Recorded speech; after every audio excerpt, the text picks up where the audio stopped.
भोजपुरी के global trending star कहे जाने वाले खेसारी लाल यादव जी का कल शाम में आ रहा है ज़बरदस्त मूवी का ट्रेलर, जिसका नाम है फरिश्ता। जी हाँ दोस्तों, फरिश्ता मूवी का कल शाम में आ रहा है ट्रेलर। आइए देखते हैं फरिश्ता मूवी का ट्रेलर कैसा रहेगा। क्या आप सब दोस्त देखने के लिए तैयार है?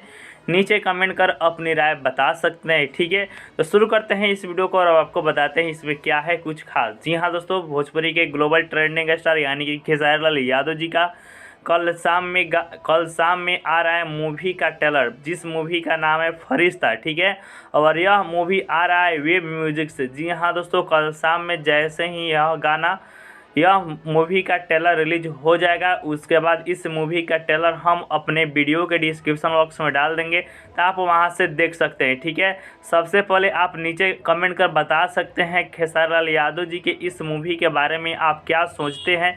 नीचे कमेंट करना मत भूलिएगा। मिलते हैं खेसारी लाल यादव जी का नेक्स्ट वीडियो लेकर।